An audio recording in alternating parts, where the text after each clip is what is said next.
I was torn at first on which direction to go.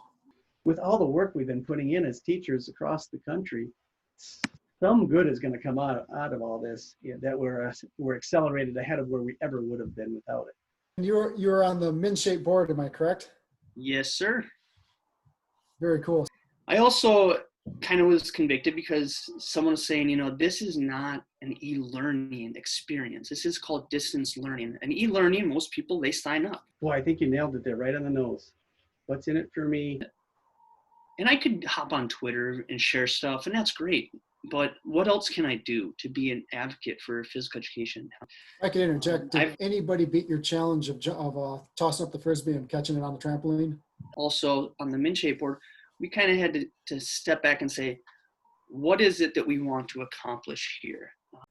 Welcome, physical educators. This is Thinking PE. Because PhyEd is more than just fun and games. I'm Stacy Nelson. And I'm Jamie Seneca. And it's our goal to dig deeper beyond the activities that make your class awesome. So buckle up and join us on this journey.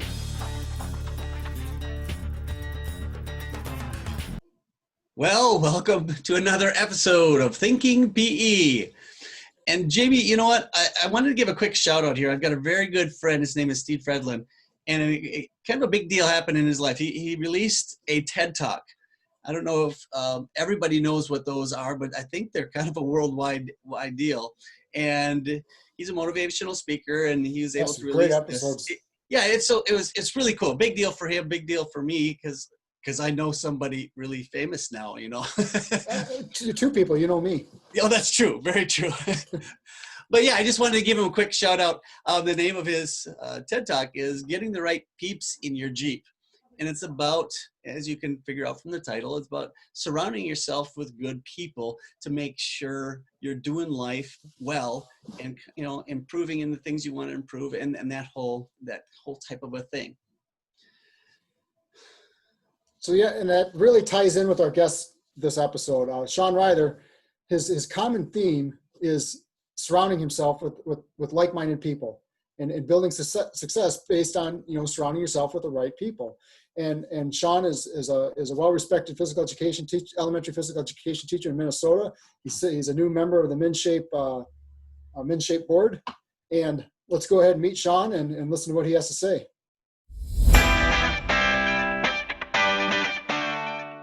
Again, I'm Sean Ryther. I've been teaching physical education for 15 years.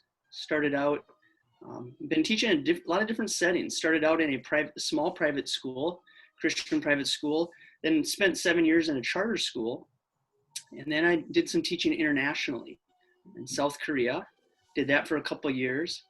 And now I'm teaching in West Tonka Public Schools at Hilltop Primary. And so I think, something that about me and physical education and just what drew me into that is just having some teachers in my life that impacted me and that made me want to go the route of physical education. I had 3 teachers that I can think of specifically that really invested into my life and built a relationship with me, which caused me to want to go into education and more specifically physical education. You're on the MNSHAPE board, am I correct? Yes, sir. Very cool. Tell us something you've learned the hard way, whether it's personally or professionally. Something I learned the hard way.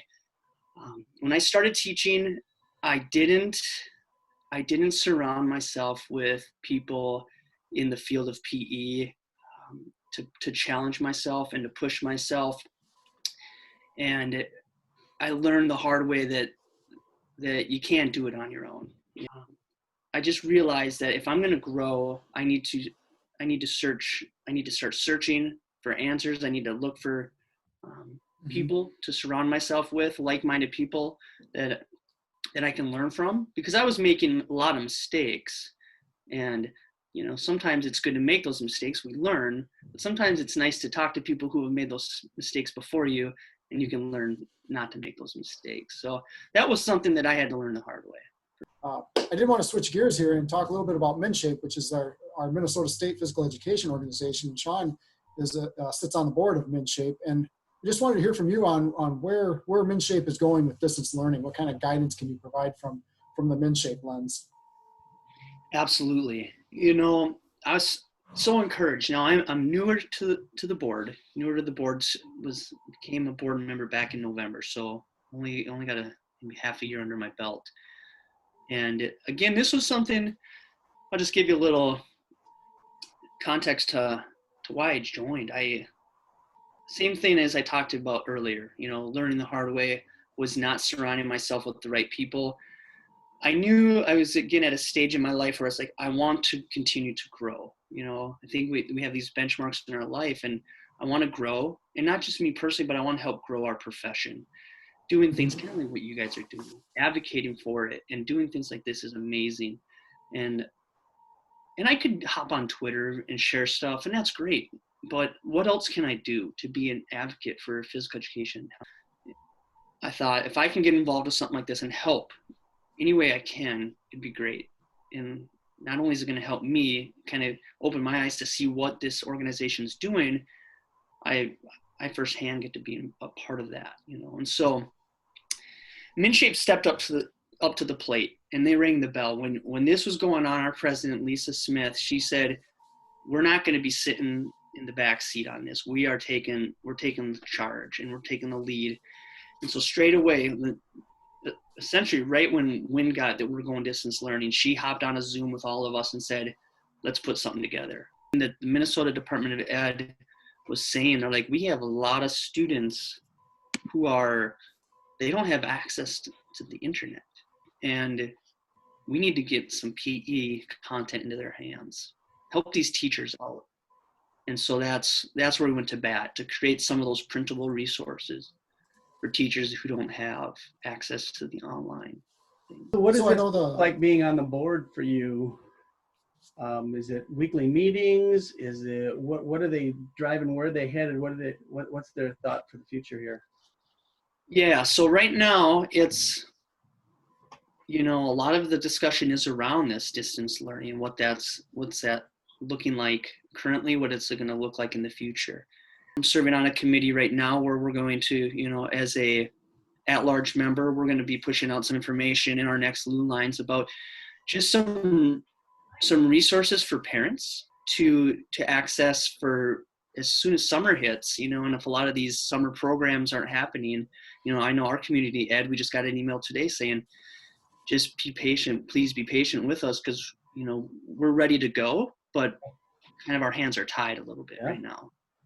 So putting out resources there for families to say, hey, if these programs aren't happening, what are other ways that you can be active and be engaged? Okay. So let me ask you this, from the average person, you know, from Stacy and my point of view, and all the other, you know, just the average teacher, how does a person get involved in MNSHAPE? You know, you said like on the board, just somebody approached you, but if we want to help, if we want to advocate, how do we get involved? Yeah, absolutely. Well, I'm going to correct you by saying you're not average. You guys, if you're teachers, man, that's your superpower. So Statistically, I'm at the average height. oh, okay. Well, I guess you look tall. You look taller. It's the lighting. So, yeah, absolutely. So if you were to go right to the MNSHAPE page, you can go right on the page, and there's a tab that says membership information. Okay. And then also right on the very home page, there should be, and there is, right below the distance learning resources, why should you be a MNSHAPE member? You know, a $1 million general liability insurance policy, scholarship opportunities to attend conventions, grant opportunities.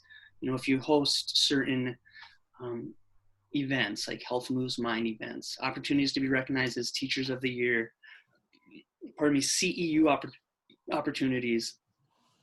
And again, like, you know, I think kind of what we were talking about is, in the reason you guys are doing this is just to better ourselves, to better our profession, to better our organization, locking arms with people who are passionate, you know, people who are passionate about what they do and how they do it, and knowing that sometimes, you know, we don't know what we don't know, and learning, maybe learning new ways, or just being open to new ways. I want to bring this right back to your question of the things that you learned the hard way. And it was what MNSHAPE has done for me, you know, as a member of MNSHAPE and going to the conference, and it really ties into your hard lesson learned, is MNSHAPE surrounds you with like-minded people. And going to that conference, I pick up a lot of strategies, a lot of good professional development, and make a lot of connections and meet a lot of pretty cool people. I just think when you're surrounding yourself with those like-minded people, that passion that's oozing out of them, you know, it's contagious. And I can see it, you know, Stacy, when we had that conversation, I could see that passion in you, you know, Yeah. and that passion might come out in a different avenue of PE. You know, there's some people who are super passionate about like the tech piece, and there's some people who are super passionate about the standards piece, and there's some people who are super passionate about the relationships. But find your passion and then lock arms with people who are just equally as passionate. Maybe it's not in that same avenue, but we're all going to make it better, you know? Yeah. Now, just for clarity for me, is MNSHAPE just a local chapter of Shape America, or are they their own entity, vaguely tied together, or how does that relationship work? Yeah, well, again, you're asking the newbie. I've only been on the board for a while. So we are, you know, and I don't want to speak out of line, but there's been conversations about Shape America, and so I believe that we're not a sole entity. If someone from MNSHAPE is watching this, they could probably correct me, but I believe that Shape America is the umbrella, and then MNSHAPE is an entity of Shape America.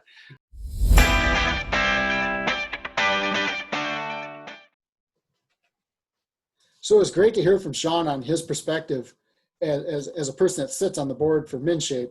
Yeah. And it was just, it's awesome to see. And he took us through just on their website, the resources they have, the professional development opportunities, and really what MNSHAPE brings is that advocacy piece and advocating quality physical education to the decision makers, you know, at the state level, our state legislatures and state representatives. Yeah, that's huge personally for me, because that's not my gig at all. I have no interest in it. I'm not good at it. That's not my skill set. And I'm glad there's people out there that are good at that and that have an interest and have the energy for that, because they've gotten us in many ways to where we are in Minnesota. And, you know, frankly, you know, at the Shape America level, there's people there advocating for us at the national level. And yeah. it's just so important that we're kind of riding on the shoulders of giants. You know, that type of a phrase is what I'm looking for here. Is without them, we wouldn't have maybe even any time in PE. We complain about the 35 minutes a week we get. Mm-hmm. Without them, we might not even have that much. So I really appreciate what they do. And this is just a great point to see that they do a lot more than that as well. You know, and it's also just that direct link from MNSHAPE, Minnesota Physical Education Organization, that direct link to the Department of Education, the Minnesota Department of Education. And when it comes to choice, just how education as a whole is going to work to have that voice for us. Yeah, and I don't know nationwide if it's as good as it is in Minnesota. It feels like it's a really nice relationship there between the state and MNSHAPE. So from everything I've seen, it's just kind of walking hand in hand. They're really helping each other out and really working well together, at least from my perspective. And I hope that's true nationwide in each state, that's true. You know, and another piece that Sean really highlighted, and it came out in his, you know, something he learned the hard way, was not surrounding himself with like-minded people. And that's where MNSHAPE, it offers us that opportunity to really find all the like-minded people to surround yourself with and be successful. Yeah, that's that Peeps in the Jeep thing. Find the people that are going your direction and that really work well for you, and spend the time with them. And it's amazing what you gain just by hanging out with people that are like-minded, going the same direction you're going. That's why I enjoy the fall MNSHAPE conference just for that. Yeah. Go there and find the Peeps in the Jeep. Absolutely. I love Once a year, some of the greatest physical educators in the state of Minnesota all come together for a couple of days, and a lot of great networking and a lot of great people. Yeah. The other piece he exemplified is something I believe to be true in most successful people, and that's just that his constant idea of how can I get better, And for him, even then, how can I make PE better? Not just in his classroom, but he was wanting to give back. And I just love that heart. I love the heart of, I'm a continual improver. I'm going to improve my classroom. And then, hey, how can I give back? I just think that's a cool trait to have. And I think it's a trait you find in most successful people. As I say, successful people are driven. Yeah. Yeah. So this next segment with him, we're going to talk about distance learning, because he's right in the middle of distance learning with the rest of us and making some adaptations. But he brings up a unique perspective on the social emotional part of students. So let's take a listen to his perspective on that piece. Well, you're in the middle of distance learning like the rest of us, right? Yes, we are. What does that look like for you? How have you adapted to that? How did you view it? How did you approach it? And what are you doing, just kind of in general terms? Yeah, I appreciate that question. I was torn at first on which direction to go. And the reason I say that is because being a family of four, I think, we're kind of on that side as well. But I think trying to have a pulse on not just the students, but also the parents. And someone had posted something that said, it was just kind of a blanket statement to parents, like, we're teachers. Hey, we got this. We're gonna, don't worry about them getting caught up in reading. Don't worry about them getting caught up in math. Don't worry about PE or all the other specialists.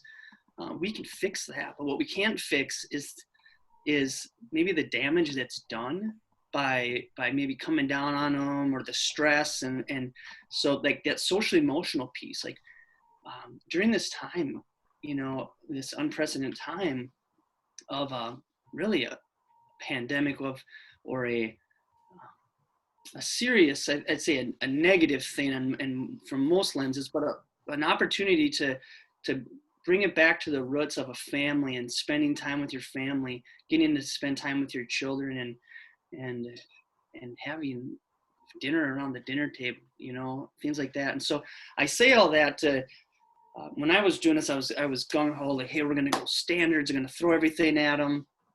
And talking with my principal and talking with some other leaders in physical education and also on the MNSHAPE board, we kind of had to step back and say, what is it that we want to accomplish here?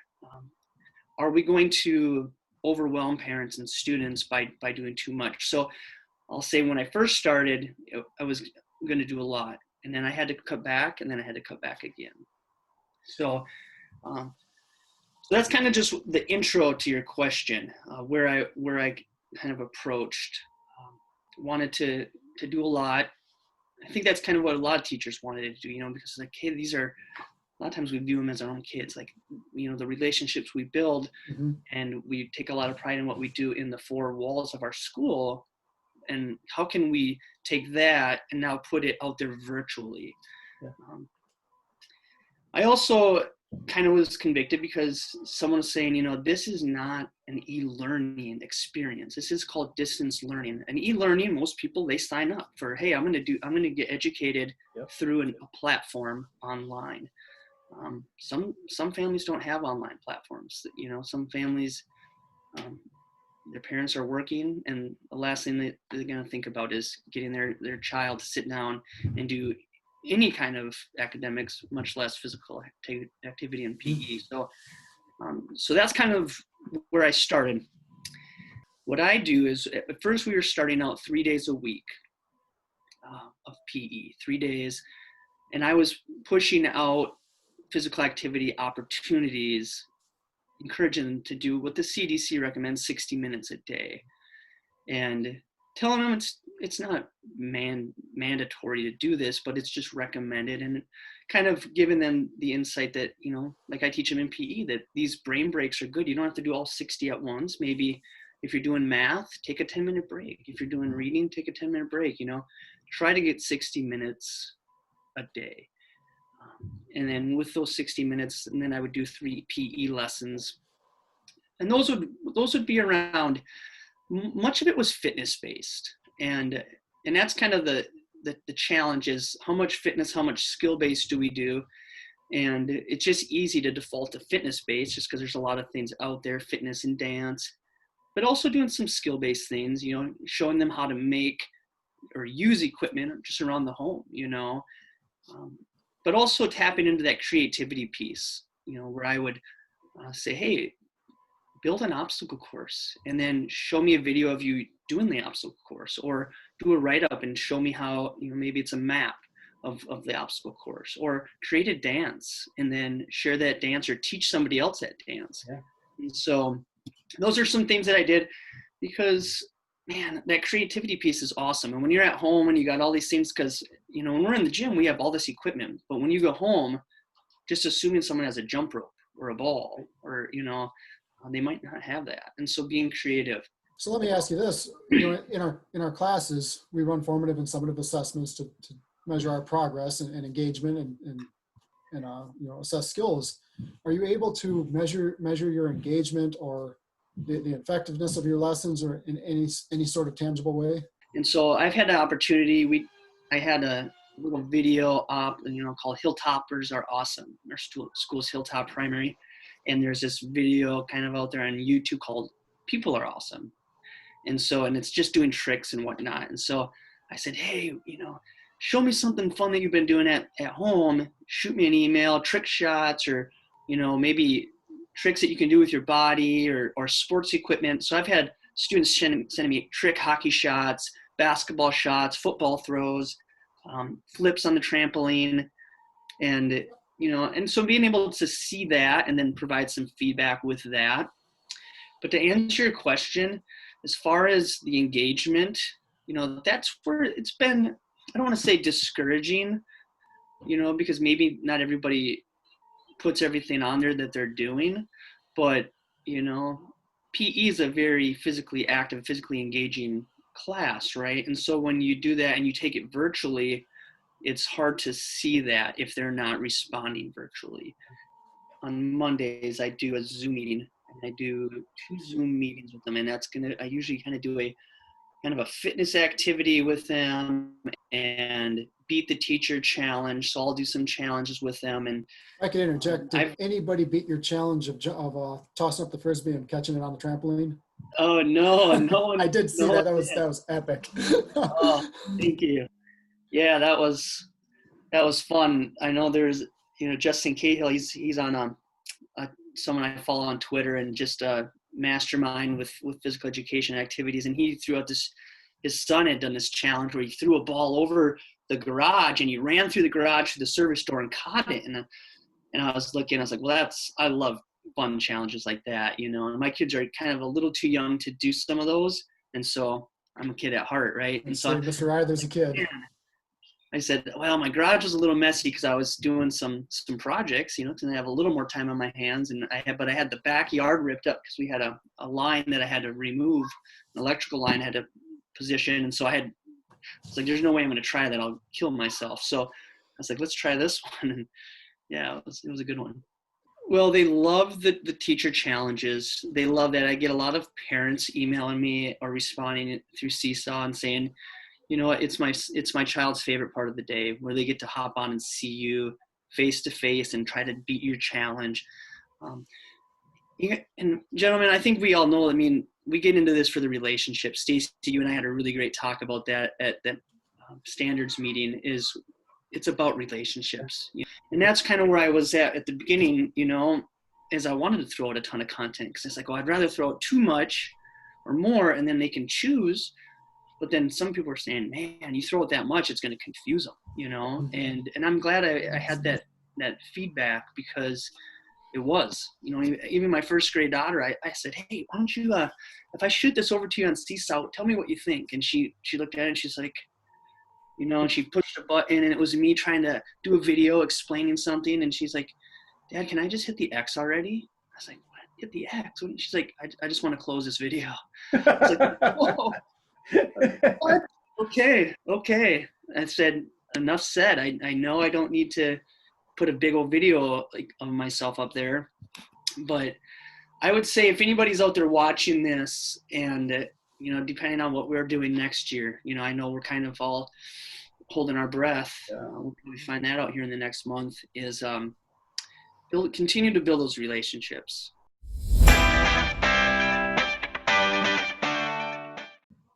Wow, I have to tell you, this is really exciting, absolutely amazing.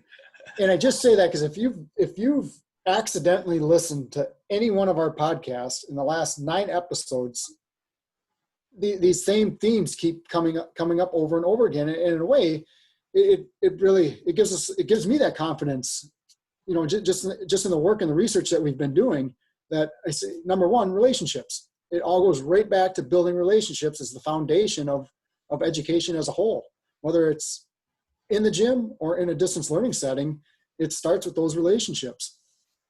Yeah, it's interesting how all the teachers we've been interviewing all come back to the same thing. It's not like they say it the same way, so it's not getting boring, but it does feel like they all come back to relationships as the number one priority. And from there, you have a foundation, and now you can start adding things in. I just think it's, like you said, it gives confidence that, hey, we're onto something here, and let's not forget it. And that's the key. We're onto something. And full disclosure, we all have acknowledged the importance of relationships, but in the next breath, we've acknowledged the struggles with it in a distance learning setting. Is how do we do that? And that's that proverbial nut that we're trying to crack on. How do we do this? No, that's very true. Because if I'm honest, I know that I preached that I would put that on a survey as the number one. But when it came right to distance learning, those 2 weeks we had to prepare, I wasn't thinking relationships. I was thinking, how can I get this content? How can I do this? Yeah, it was that type of a thing where, yes, we know what is important, but when we're also pushed with a new stress, like we might be in the fall here with having to teach differently because of social distancing, are we going to forget that again and have to relearn that lesson? Or maybe this podcast can help us all remember, hey, let's focus there. Let's find out ways to let's find out ways to stick with those kids and develop those relationships right away and use that as a foundation. And how Sean addressed it was at his school was initially forget about the math, forget about the reading, forget about the specials, focus on the student social emotional. Yeah.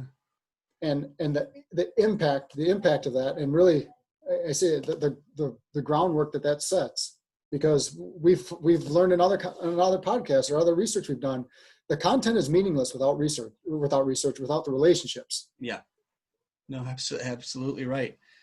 And he seemed like he kind of had a nice blend of those, at least from the sound of it. He was kind of struggling, so he'd switch into something else, and he would.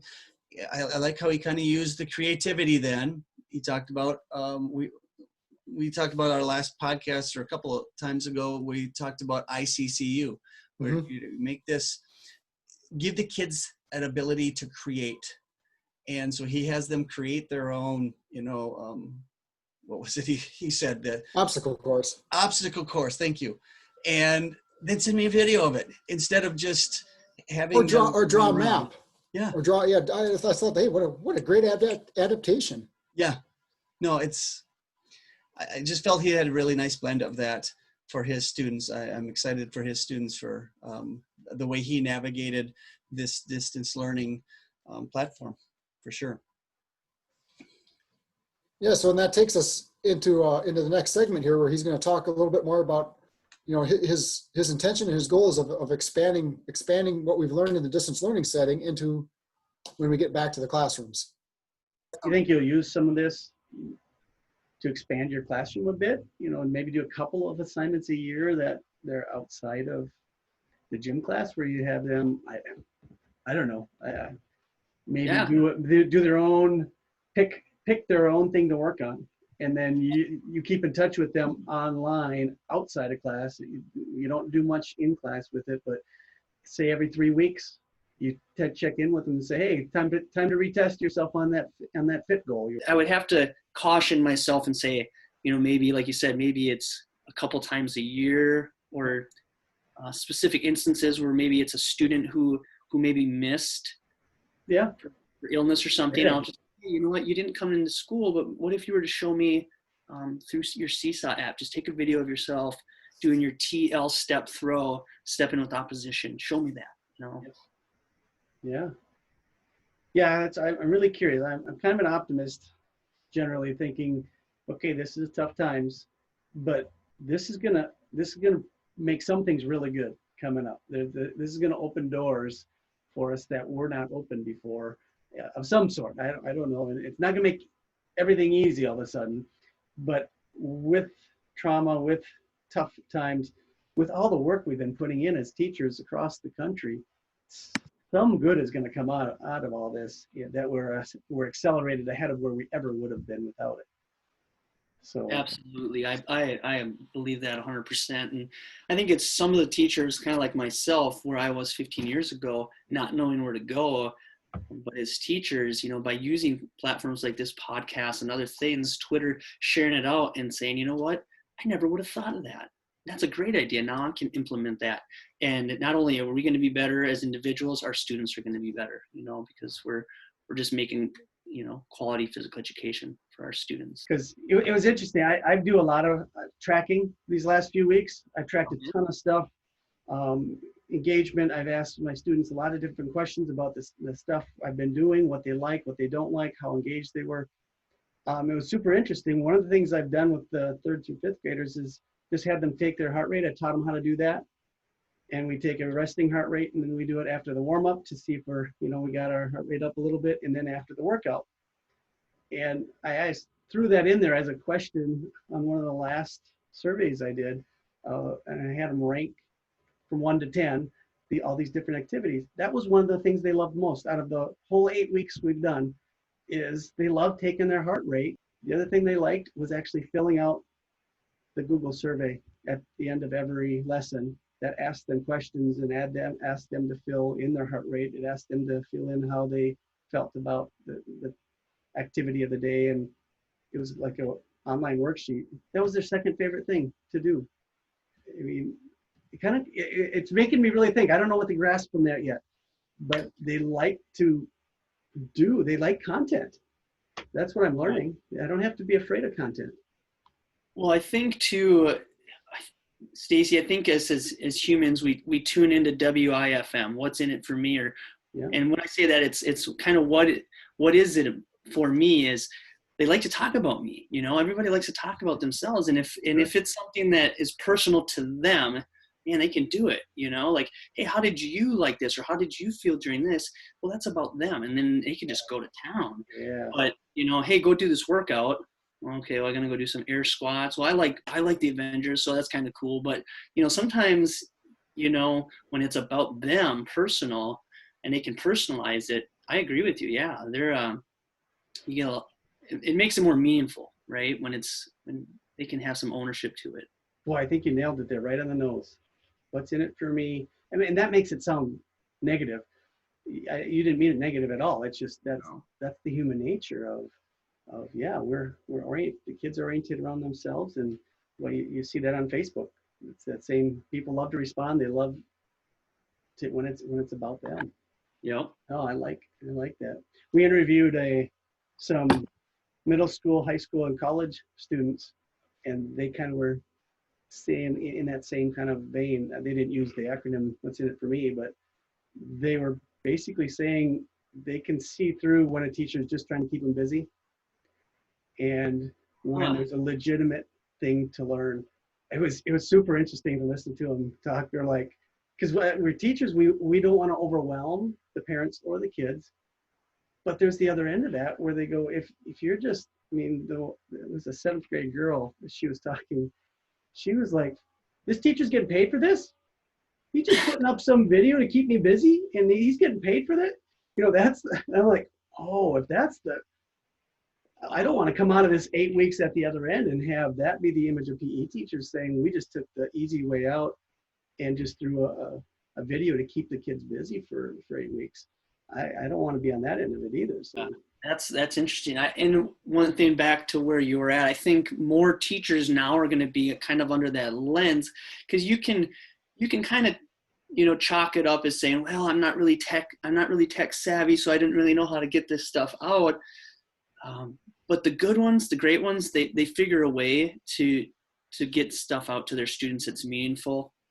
And yeah, that's interesting. You don't want to be on that end where you're just throwing out just little videos that are saying, hey, go do this workout.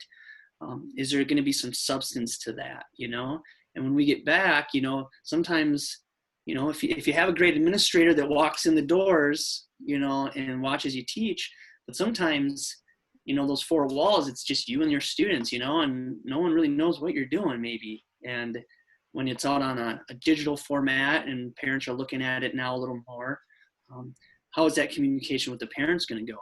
And that's one thing too, that, back at your question about what's going to be better is it's a professional learning goal of mine, is just always communicate better with the parents and the stakeholders about my PE program, because my students are bought in, I see them, they're bought in. But I want buy-in from the parents and the stakeholders and everybody else, And so I think that's one thing too, that's been good with the Seesaw, is because you can do a drop down that says send it to students or send it to all families. And so parents are seeing it, whether they're looking at it or clicking on it, at least they're seeing what's coming through. And sometimes that's challenging, when you're at school, if you're not doing a regular, like maybe hey, this is what we're doing this week, or shooting stuff out to parents about that. How are you communicating the quality stuff, the great stuff that you're doing in your PE classes to the parents? And that's something that, again, that I want to always get better at. Well, we'd like to thank Mr. Sean Ryther for his time and his dedication to advocating for FIED through MNSHAPE and the great class he brings there to West Tonka. And it's been some really great insight on your views of distance learning and then how MNSHAPE ties into that. Thank you, Sean. Really appreciate you spending some time here. I know you got little ones running around the house. It means something that you take time out and share what you got with us. Gentlemen, it's been my pleasure. You guys are doing a great thing here, and just hopefully this podcast can reach many other people and see the great things that we're doing in physical education. Appreciate it. Thanks.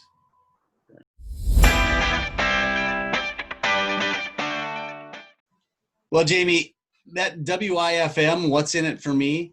Since we've done this interview, I've ended up using that several times and talking to different PE teachers in different conversations. It just seems to relate so well to why students latch onto some of those activities. What's in it for me? It sounds so negative, but yet it's so real to them. And he just made it nice and concise in that WIFM. I just took that and I loved it. Well, yeah, and when you first hear it, you're like, boy, that's selfish, yeah. And that's my first reaction. But then when you really, critically think about it, I mean, it's, you're giving me this information. How is it applicable to me? What can I do with it? Yeah. And it has to be personalized to the individual students and their needs. Yeah, it's similar to what I hear a lot of teachers talk about. We need to tell the students why. Yeah, in some ways, it fits right into that whole philosophy of help these kids understand why. But even more so, it's creating activities that allow them to really feel that it's not just busy work. We're not just trying to get you exercising, during distance learning. We're trying to give you something that you could really take on your own and grow with it. You made a statement there that really captured my attention, and it was the busy work part. Yeah. And I just say that because a concern of mine through this entire process of distance learning for the last, we've been on it for 8 weeks here, was we're on full display. Our curriculum is no longer just inside our gyms behind the brick walls. Yeah. And I think Sean said it. Our curriculum is now in a glass house. Yeah. Where the world can see it, can see what we're doing. And that can be really, really good. But the flip side of that can also be really, really bad. Yeah. And especially, I just have this deep concern that once this all passes a little bit, there's going to be less grace for what happened. Right now, nobody's going to, shoot shots at us. But down the road, let's say a year or two, and teachers are asking for a raise, people are going to look back and go, hey, you got paid through that whole time during the coronavirus time. You got paid that whole time. What did you do? You put up a piece of paper and told my kids to, run around the house 5 times. So I got laid off during that time. what about my raise? What about, I didn't get paid when I was teaching the kids that you were supposed to do it. You know, any of those types of things. I don't want to be a negative Nelly, but I see a potential for that. Not now, but down the road, it could kick back unless parents are super impressed with what we've done. Then it'll kind of be the opposite. They'll be in our corner and going, hey, these teachers, you know, took a bad situation and made the best of it. They did great. And I think it could really help us, like you said, good or bad. You know, but when we say this, I think immediately people's attentions are heightened and stresses are heightened. Yep. And I go back to when I was in the Marines, one of my platoon commander had a saying, you know, you don't have to do all high speed stuff to be good. It's brilliance in the basics. And that was a key phrase that stuck with me, was brilliance in the basics, and tie that to some of the other things we heard, like less is more. Yes. And you don't have to create the stuff that goes viral on social media. Yeah. Less is more. Build your relationships, and like Mike Giannicola said, sneak the vegetables in. You know, build those relationships and sneak some of that content in, and you'll have an effective program that you'll be proud of, that's on full display. Yeah. Well, you've just summarized 9 podcasts right there. That was genius. Nice work. There's very few words that are associated with my name, and genius is not one of them. Oh man. Oh, that was really, what you just said was excellent. Fantastic. So shout out to Captain Ben Wagner. That's it. That's what that was? No, I love that. I think brilliance in the basics. I think we should add that as one of our coined phrases, and as long as he doesn't come down on us for stealing it, I'm hoping he'll be okay with that. Brilliance in the basics. I love it. Let's run with that for sure. Well, it was pretty cool that Sean was willing to spend some time with us, and we want to give him just a little bit of a shout out here. He does have a personal business, a training business. If you've liked what you've heard here, we'd like to give you a chance to connect with him. And so we're going to end the podcast, but his business is called, what was the exact name of it, Jamie? Dash Fitness Coaching. Okay. So focusing on the, we're gonna have to cut and redo that part. That's fine. Start right back in with the Dash Fit. When I ask, hey, what was the exact name of it? Dash Fitness Coaching is the name of the business, and it focuses on helping people meet their individual training goals.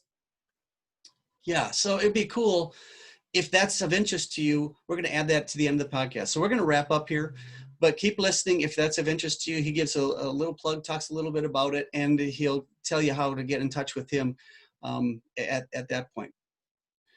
Boy, Sean sure gave us some great thoughts. And that was Thinking PE.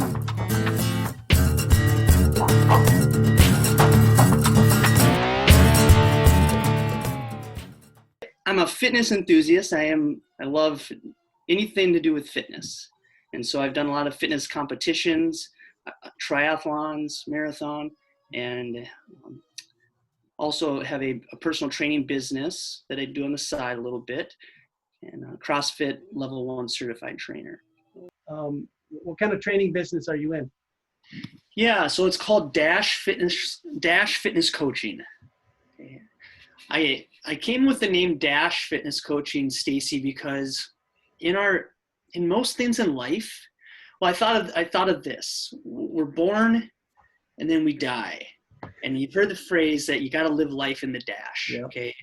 And in our fitness life or fitness journey, we have our starting point, but everybody wants to get to this finish point. They want to get to this, lose weight or put on muscle. I want to get to this point, but they don't want to sometimes do the dash. They want to get there, but they don't want to do that dash. And the dash kind of comes with that's the process, learning to fall in love with that process. And that's where the growth comes. That's where, blowing through those obstacles and overcoming adversity. That's where that comes. That's the dash. And so that's how I came up with the name Dash Fitness Coaching. And I coach people. A lot of times it's virtually. I would do some things if it's in close proximity to my home. I would train either at their home, my home, or a facility if they're a part of a facility and that's allowed. But providing training plans online, virtually, also nutrition plans, and if need be, also supplementation plans. Sometimes people don't eat very healthy, and so talking about vitamins and minerals and other supplements that can help them in supplementing their diet. So it's something that, again, I've always been passionate about, is helping others achieve their goals. And fitness is something that's been a passion of mine ever since I can remember. I can see your eyes lit up when I asked you about it. It was interesting. I can maybe shoot you the video clips later to show you, but yeah, I could see when I just asked you to say a little bit because you got to get going, but you're like, and your energy came. You do have some passion over that topic. I can see. I bet you'd be phenomenal at that. So, okay. So if people wanted to get a hold of you for personal training, what would be the best way to get a hold of you? -fitnesscoaching@gmail.com. Okay, that's great. Yeah, that's my business email, -fitnesscoaching@gmail.com. And that's DASH. Yep, dash. Yep, Okay. DASH. All right. Well, that'd be great. Hopefully, if you're looking for something like that out there, give him a call and see if you can work something out. And he's definitely passionate about helping people with their goals. So that would be awesome. Great. All right. Well, thanks so much for spending, holy cow, 2 hours. Once we get going here. Time flies when you're having fun, man. Oh, it was a good time. I appreciate you spending the time. I appreciate the insights and the nuggets I'm going to take from this for sure. So we'll be in touch for sure. Sounds great, Stacy. Have a wonderful day. All right. Take care of your family. We'll see you. Bye.